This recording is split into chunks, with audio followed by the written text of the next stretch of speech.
Alright, so quickly moving to the last video, which we'll be discussing this evening under the obstetrics and gynecology. This is what is known as an intrauterine device. That is IUD.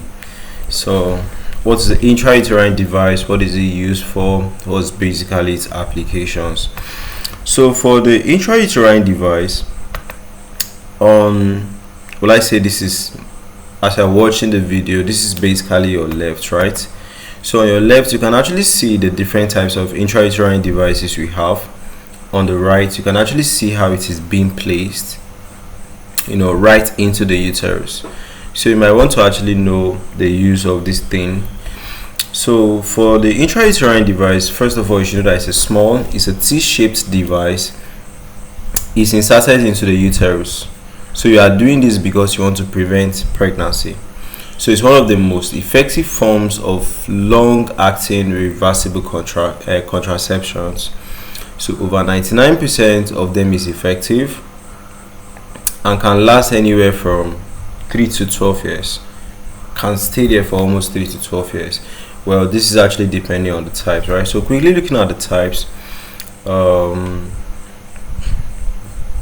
the examples, for the hormonal ones, we have things like the Mirena, we have the Kyleena, we have the Liletta, we have the Skyla. For the copper ones, we have the Paragard. Okay, so how does it work? For the hormonal one, it releases progestins to thicken the cervical mucus and thin the uterine lining. Alright, so it also creates a sperm-toxic environment. That's basically for the copper one. So duration, this one can be about 3 to 8 years, while this one is about 10 to 12 years here.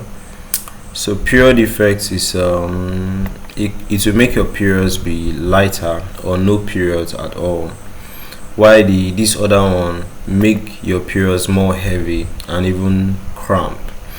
Okay, so in emergency use, the hormonal one is not typically used for emergencies, while for the copper one, is the advantage is can be used ASAP, to prevent something so quickly, So for the insertion and removal, it's usually done by a healthcare provider, maybe in the office,